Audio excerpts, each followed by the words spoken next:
빌립보서 4장 4절에서 7절, 신약성경 322쪽입니다. 교독해서 읽습니다. 주 안에서 항상 기뻐하라. 내가 다시 말하노니 기뻐하라. 너희 관용을 모든 사람에게 알게 하라. 주께서 가까우시니라. 아무것도 염려하지 말고 다만 모든 일에 기도와 간구로 너희 구할 것을 감사함으로 하나님께 아뢰라. 그리하면 모든 지각에 뛰어난 하나님의 평강이 그리스도 예수 안에서 너희 마음과 생각을 지키시리라. 아멘. 기도하겠습니다. 사랑의 하나님, 우리를 부르셔서 하나님의 말씀 앞에 서게 하심을 감사합니다. 진리인 이 말씀이 성령의 조명하심으로 깨달아지게 하시고 이 시간 악한 사탄 틈타지 못하고 오직 우리의 마음과 뜻을 하나님께 고정시켜 주옵소서. 예수님의 이름으로 기도하옵나이다. 아멘. 오늘은 주께서 가까이 계십니다라는 제목으로 하나님 말씀을 전하고자 합니다. 여기 부모님들이 많으신데 대부분 부모님들이시죠. 자녀를 양육하는 데 있어서 부모가 가장 중요하죠. 부모와 가까운 관계인 아이들, 그런 아이들 자녀들이 보이는 특성에 관해서 수많은 연구가 이렇게 쏟아져 나와 있는데 그런 자녀들이 어떤 특성을 보일까요? 공통적으로 이렇게 연구해서 말하는 게 첫 번째가 정서적인 안정감입니다. 그러니까 심리적으로 안정돼서 아이가 스트레스와 불안 수준이 낮은 거죠. 두 번째, 높은 자존감. 부모와 관계가 가깝다는 건 부모가 그 아이를 인정하고 자녀를 지지하고 이런 뜻이죠. 그래서 자연히 자녀들의 자존감도 높아집니다. 세 번째는 학업 성취도도 연관이 된답니다. 부모와 가까우니까 공부도 챙겨주고 학업 성취도가 높아집니다. 이 외에도 사회적인 기술이 뛰어나고 행동 문제도 감소하게 되고 도덕적으로도 부모와 가까운 아이들이 민감하고 발달된답니다. 또 공감 능력도 좋아지고 문제 해결 능력도 뛰어나고, 제가 이렇게 연구 결과들이 많이 쏟아져 나와 있던데 찾아보니까 이 좋은 점이 한둘이 아닙니다. 거의 모든 면에서 이제 균형 잡힌 사람으로 이렇게 성장해 가는 겁니다. 그 핵심이 부모와의 관계가 가까운 것. 자, 그런데 안타까운 사실 현실은 어떻습니까? 모두가 부모와 가까운 건 아니죠. 내가 부모를 골라서 태어날 수 있는 게 아니지 않습니까? 태어나 보니까 부모님 중에 한 분이 안 계십니다. 또 인격적이지 못한 부모님을 만날 수도 있습니다. 또 부모인 입장에서 볼 때도, 여러분들 여기 부모님들이 대부분이시니까 우리도 좋은 부모가 되고 싶지만 그것도 또 쉽지 않습니다. 뜻하지 않게 홀로 아이를 키우는 상황이 될 수도 있고, 또 입에 풀칠하기도 어려워서 투잡, 쓰리잡, 자녀와 시간을 보낼 시간이 거의 없는 그런 분들도 많습니다. 그러니까 좋은 부모가 되는 것도 내 뜻대로 잘 안 됩니다. 자, 그런데 여러분, 우리에게 육신의 부모 말고 또 다른 부모, 또 다른 아버지가 있죠. 누굽니까? 저기 하나님 아버지. 하나님이 우리 아버지십니다. 그분은 먼저 죽거나 비인격적이거나 우리를 고아와 같이 내버려 두거나 그런 분이 아닙니다. 그분은 영원하십니다. 그분은 사랑이십니다. 우리 성가대가 오늘 찬양한 것처럼 그분은 능력이 많으십니다. 그리고 그분은 인격적입니다.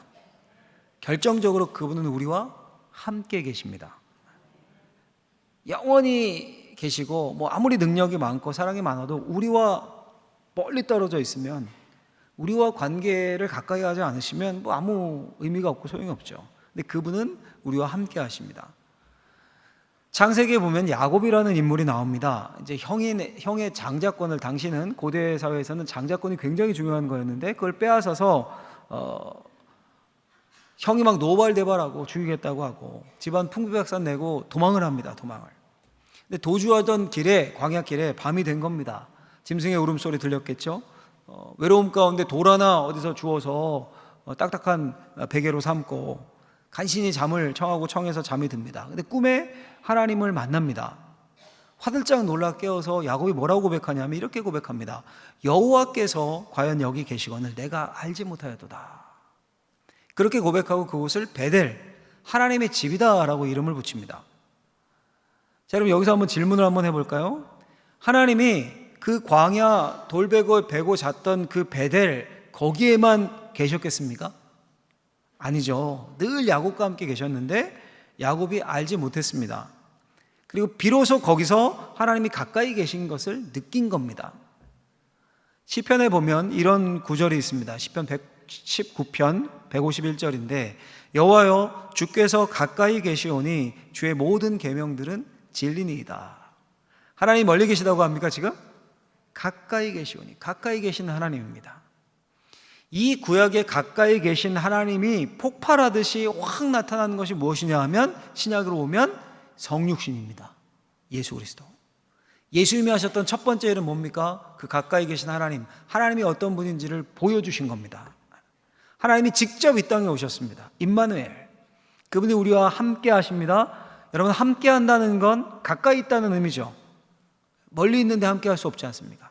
주님이 우리와 가까이 있습니다.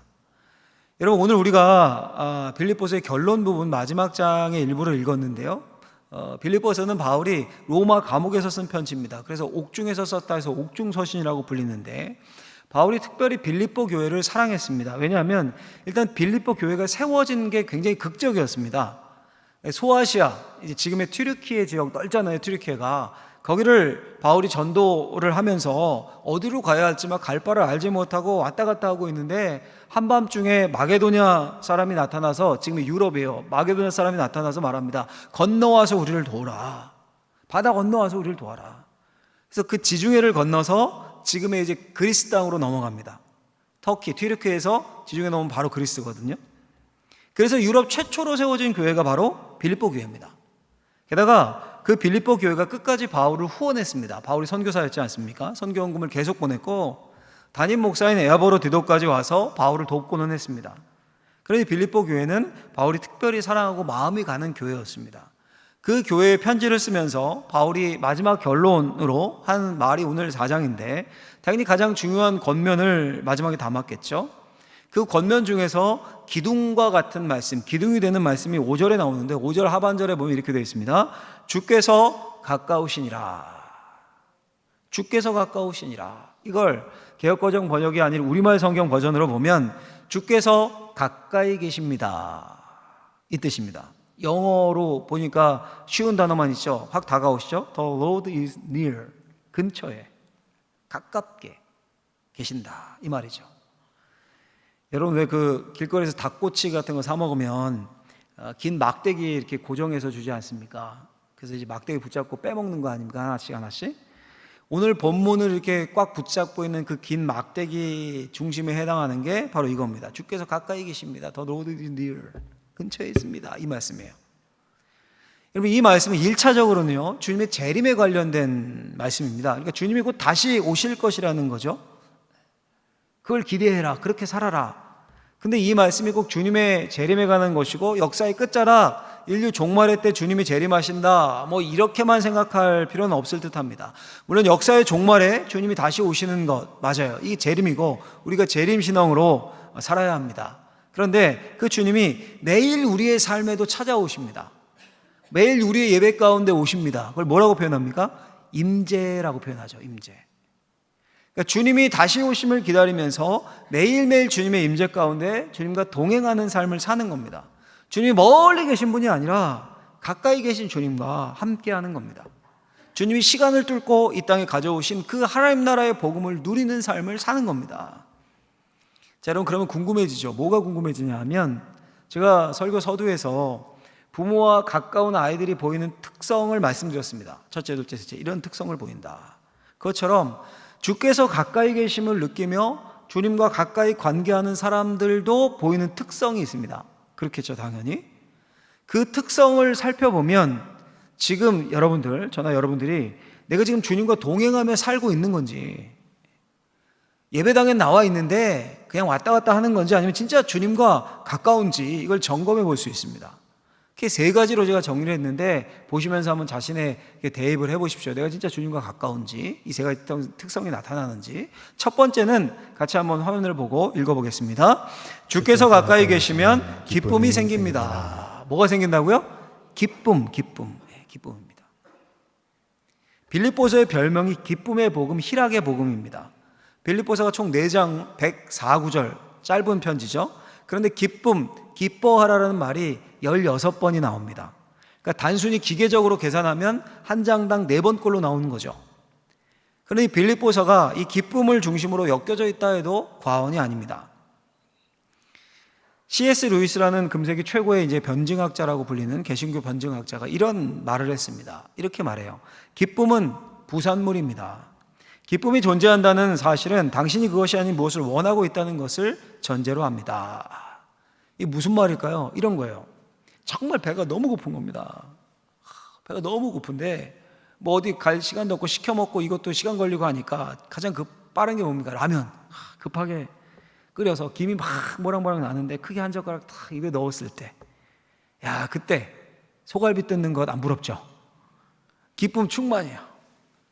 근데 얼마나 갑니까? 그 기쁨 금방 없어집니다. 금방 없어집니다. 한나절도 안 돼서 잊어먹고 없어져요. 잠깐 기쁜 거예요. 우리 여기 여자 성도님들도 많이 계신데, 그렇게 고대하고 학수 고대하던 꼭 사고 싶었던 명품 가방을 산 거예요. 사서 집에 들고 와서 조심스럽게 흠집 날까봐 꺼내가지고 메고 거울 앞에 딱 보는 겁니다. 표정 뭐 말 안 해도 상상이 가시죠? 그 기쁨 충만이에요. 이거는 조금 유효기간이 깁니다. 하루는 넘게 갈 것 같아요. 한 일주일 가려나요? 일생일대의 강렬한 기쁨도 있습니다. 저 같은 경우는 첫째 아이 낳았을 때 처음 그 생명을 안았을 때 그때 진짜 신비로운 기쁨 같은 걸 느꼈어요. 기쁨이 충만했습니다. 지금도 상상하면 기분이 좋고 아이의 그 어릴 때 사진이 제 휴대폰에 있고. 자, 여러분 어떻습니까? 이 C.S. 루이스의 말이 이해가 되십니까? 기쁨은 부산물이라는 말이, 그러니까 뭔가 원하는 게 충족될 때 기쁨이 몰려옵니다. 근데 지금 바울은 어떻습니까? 로마의 구금 상태입니다. 자유가 없습니다. 감옥이에요. 언제 풀려날지 모릅니다. 바울이 무슨 명품 가방을 들었습니까? 자녀를 품에 안았습니까? 그렇다고 뭐 자유롭게 이렇게 교회 공동체에서 성도들과 교제 나누며 신앙생활을 했습니까?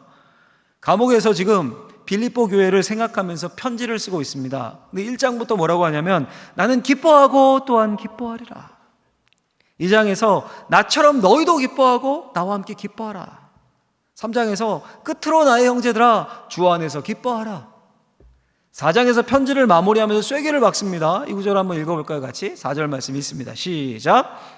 그 안에서 항상 기뻐하라. 내가 다시 말하노니 기뻐하라. 아멘. 자, 여러분 바울이 왜 기쁜 겁니까? 도대체 왜? 기쁨이 뭔가가 충족될 때 생기는 부산물이라고 했는데 도대체 뭐가 바울에게 기쁨을 준 겁니까? 주 안에서. 주님이 바울에게 기쁨이었습니다. 주께서 바울에 가까이 계셨습니다. near, 근처에. 자신이 못 풀려나서 감옥에서 죽으면 그 주님을 만납니다. 그래서 기쁩니다. 그 주님이 감옥 안에 있는 자신에게 임재를 하십니다. 주님과 교제하며 주님과 동행하는 삶이 기쁩니다. 여러분, 우리의 인생을 여행길에 비유하곤 하죠. 여행길에. 어떤 시인은 소풍에 비유하기도 했고요. 여행길을 한번 상상해 보십시오. 여행 가서 명품을 쇼핑하는 겁니다. 싸서. 기쁘겠죠? 한국에서는 비싸서 뭐 거의 잘 못 먹는 랍스터 뭐 이런 거. 우리 못 먹잖아요. 1년에 한 번도 못 먹지 않습니까? 이런 거. 스테이크, 고급 스테이크 이런 큰맘 먹고 여행 가서 먹습니다. 기쁘겠죠? 자, 그런데 그 여행길에 동행하는 사람이 원수 같은 직장 상사입니다. 회사 단합으로 간 거예요. 기쁠까요? 스테이크를 썰어도 뭐 고무 씹는 맛이고 쇼핑하고 싶은 마음도 안 들고 그냥 호텔방에 처박혀 있다가 오고 싶은 상사 얼굴 보기 싫어가지고 그 시장 상사랑 스테이크 써는 겁니다. 썰면서도 직장 상사가 이렇게 얘기해요. 이 집 왜 이렇게 비싸 이거? 고기가 왜 이렇게 질겨? 이 예약 누가 했어 이거? 말끝마다 불평입니다. 쇼핑은커녕 기념품 좀 살려고 했더니만 그런 거 왜 해서 한국에 더 좋은 거 널렸어. 기쁨이 있겠습니까? 완전 여행 망치는 거죠. 눈치만 보고 먹고 싶은 것도 못 먹고 사고 싶은 것도 못 삽니다. 근데 하루 소풍처럼 당일치기로 가도 마음 맞는 친구들, 우리 교회로 하면 친한 우리 전도회 식구들과 간다고 해보세요. 깔깔대고 웃고 뭐 꽉 차서 좁은 차 안에서 달걀 하나 까먹으면서 뭐가 좋은지 그렇게 웃고 돈 아낀다고 찜질방에서 자도 신나고 싸구려 점심을 먹어도 맛있습니다. 여러분 여행의 핵심은 뭡니까? 누구랑 함께 가느냐예요. 누구랑 함께 가느냐. 우리의 인생 여행도 마찬가지입니다. 어떻게 사느냐 중요하죠. 근데 그보다 더 중요한 게 누구랑 사느냐가 더 중요합니다. 돈 많이 벌어가지고 막 100평 아파트에 방이 5개, 6개, 화장실에 3개, 4개여도 같이 사는 사람이 대화도 없고 원수 같으면 집에 들어가기도 싫습니다. 오히려 근심만 가득합니다. 마치 이와 같은 겁니다. 내 인생 여정이 남들 보기에는 변변치 않고 뭐 별로 자랑할 것도 없고 열심히 일했고 최선을 다해 살았다고 했지만, 내 능력껏 했지만 별로 남겨놓은 것도 없고 변변치 않아도 그래도 주 예수님과 주님 안에서 동행하는 삶을 살면 그 안에 기쁨이 있습니다. 기쁨이. 여러분, 바울이 항상 기뻐하라, 내가 다시 말한다 기뻐하라. 사실 이게 가능한 명령입니까? 앞에 주 안에서를 쏙 떼버리면 이거 불가능한 명령입니다. 예수님 없이는 항상 기뻐할 수가 없습니다. 근데 예수님과 함께 걸어보면 우리가 애쓰고 노력하지 않아도 기쁨이 생겨나는 것을 우리가 경험할 수 있습니다. 마치 내 옆에 여러분 유쾌한 사람이 막 분위기 잡고 띄우고 그러면 나도 덩달아서 즐거워지지 않습니까? 그것처럼 나와 동행하시는 예수님의 기쁨이, 희락의 근원이신 그분이 기쁨이 내게로 스며들게 됩니다. 이 말씀을 우리가 꼭 붙잡으셨으면 좋겠습니다. 주께서 가까이 계십니다. 그 사실을 잊지 않을 때 우리 안에 기쁨이 회복될 줄로 믿습니다. 할렐루야. 여러분, 또 이 말은요, 반대로 우리가 주님을 가까이 해야 한다는 말이기도 합니다. 누구와 동행하느냐, 이게 중요하다고 했는데 요즘은 그 누구가 꼭 사람을 가리키지는 않을 수도, 사람을 말하지 않을 수도 있다라는 생각이 듭니다. 어떤 연예인 그 인터뷰를 보는데 하루 스마트폰을 10시간 넘게 본답니다. 눈 뜨자마자 밥 먹을 때도 항상 스마트폰을 끼고, 그럼 스마트폰과 동행하는 거죠. 하루 홈쇼핑 보는데 시간을 가장 많이 쓴다. 그럼 홈쇼핑에 나오는 그 쇼호스트와 동행하는 거죠.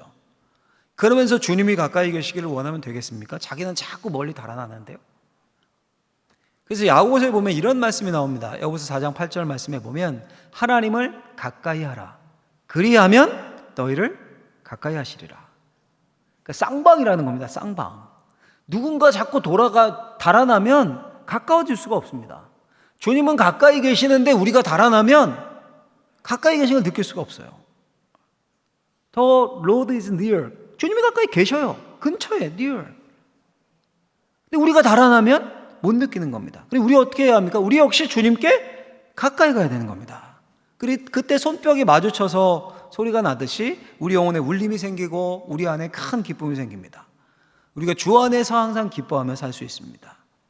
바라건대 우리 모두가 우리 주님이 주시는 기쁨, 주님이 주시는 평안으로 승리하는 삶을 살 수 있는 삶의 여정을 주님과 동행할 수 있는 저와 여러분들 되길 예수님의 이름으로 축원합니다. 축원합니다. 자, 두 번째 보이는 특성은 뭐냐 하면, 두 번째 같이 해보겠습니다. 주께서 가까이 계시면 관용의 사람이 됩니다. 어떤 사람이 된다고요? 관용의 사람. 4절에서 5절 말씀을 보시면 이렇게 되어 있어요. 같이 한번 읽겠습니다. 주 안에서 항상 기뻐하라. 내가 다시 말하노니 기뻐하라. 너희 관용을 모든 사람에게 알게 하라. 주께서 가까이 오시니라. 아멘. 본문을 잘 보십시오. 바울이 항상 기뻐하라, 기쁨을 권면한 다음에 바로 이어서 뭘 얘기합니까? 관용을 이야기합니다. 너희 관용을 모든 사람에게 알게 해라. 기뻐하라. 그러고 나서 너희 관용을 모든 사람에게 알게 하라. 그러니까 이 관용과 기쁨이 각각이 아니라 둘이 한 묶음인 겁니다. 한 묶음. 제가 이미 말씀드렸던 것처럼 이 기쁨에도 저급한 기쁨과 좀 고급진 기쁨이 있습니다. 저급한 기쁨은 소유에서 얻어지는 기쁨입니다.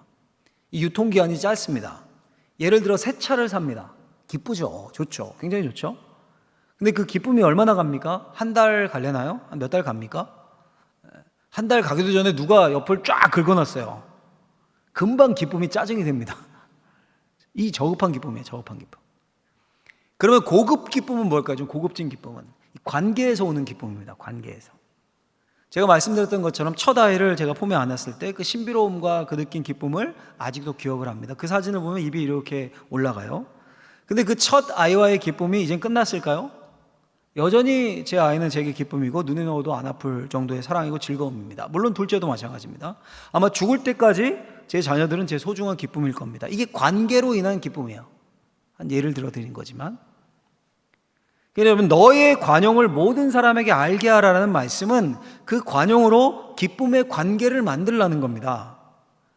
여러분, 솔직히 관용, 이 쉬운 게 아니거든요. 쉽습니까? 이게 국어사전에 보면 이렇게 정의합니다. 관용을 남의 잘못 따위를 너그럽게 받아들이거나 용서함 또는 그런 용서, 이렇게 되어 있습니다. 이 쉽지 않죠. 남의 잘못을 너그럽게 용서하기는커녕 나와 다른 의견을 가지면 막 핏대를 높이고 배척하는 게 우리 사는 시대 아닙니까?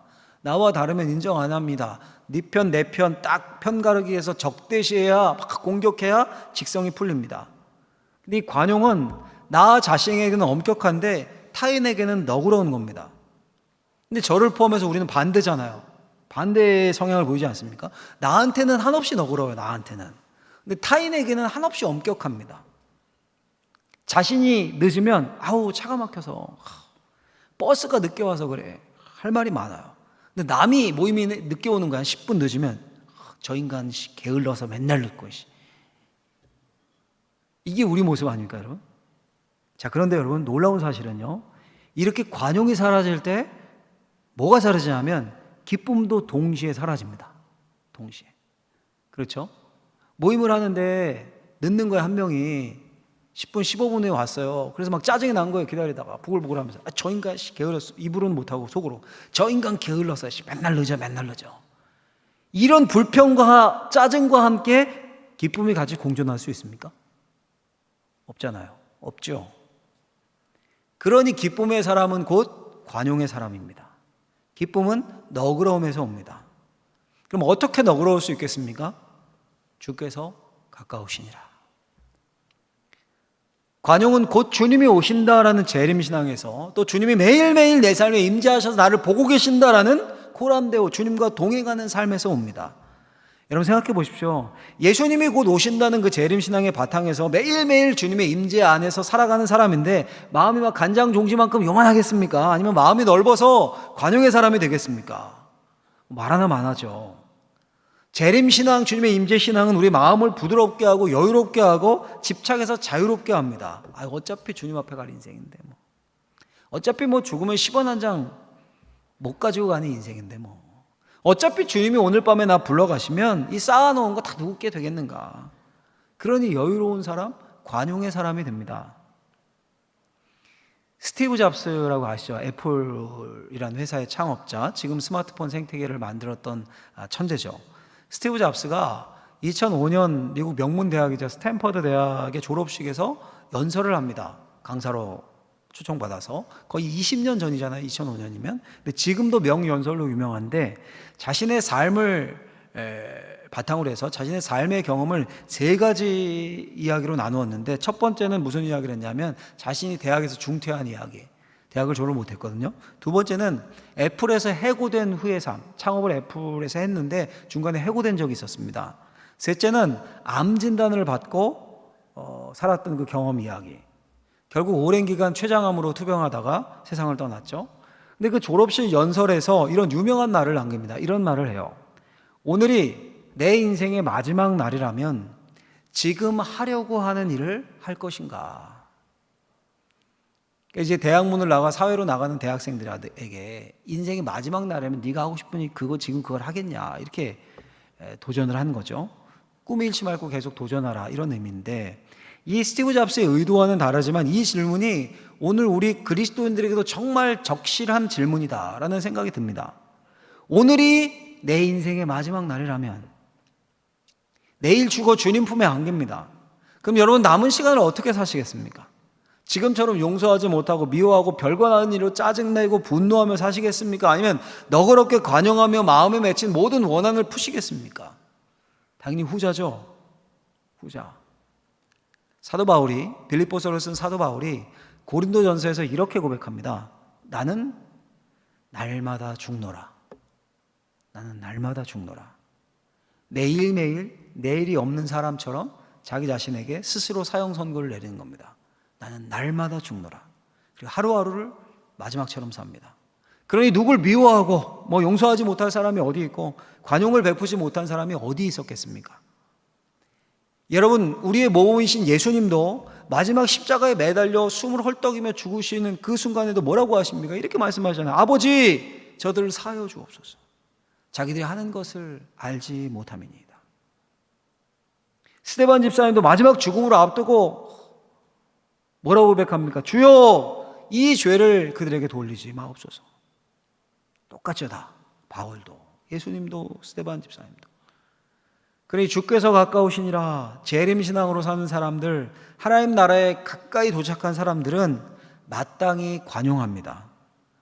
그러니 관용이 주님과 동행하며 또 주님과 가까운 사람에게 나타나는 특징임을 잊지 마시고, 또 관용의 사람이 기쁨의 삶을 살 수 있다라는 사실을 꼭 기억하시기를 예수님의 이름으로 간절히 축원합니다. 마지막 세 번째 특성입니다. 어떤 특성이 나타나냐면 같이 한번 읽어보겠습니다. 주께서 가까이 계시면 염려 대신 감사 기도가 나옵니다. 염려 대신 뭐가 나온다고요? 감사 기도, 감사의 기도. 우리 6절 7절 말씀 같이 읽어보죠. 6절 7절 읽겠습니다. 아무것도 염려하지 말고 다만 모든 일에 기도와 간구로 너희 구할 것을 감사함으로 하나님께 아뢰라.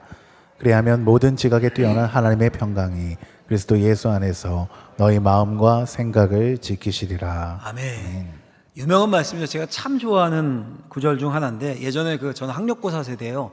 학력고사 보러 간 아침날 이 말씀을 암송하고 갔던 게 기억날 정도로 굉장히 좋아하는 말씀인데, 저뿐 아니라 이제 이 말씀 좋아하는 분들 많을 텐데, 그런데 여러분, 이 바울이 빌립보서를 쓰는 겁니다. 쓸 때 오늘 우리가 가지고 있는 성경처럼 이렇게 장, 절 이런 걸 이렇게 구분해서 쓴 게 아니었겠죠. 13세기나 되어서야 읽기 편하게 장을 나눠요, 성경에. 그리고 16세기나 되어서야 지금처럼 이제 장을 나눈 다음에 1절, 2절, 절을 구분했습니다. 보기 편하게, 찾기 편하게. 그러니 6절, 7절은 바울이 쓸 때는 다 통인 겁니다. 5절과 연결돼서 바울의 생각이 흘러간 겁니다. 5절에서 뭐라고 얘기합니까? 주께서 가까이 계시니라. 아무것도 염려하지 말고 다만 모든 일에 기도와 간구로 너희 구할 것을 감사함으로 하나님께 아뢰라. 그러니 무슨 말입니까, 여러분? 이걸 쉽게 풀면 이런 겁니다.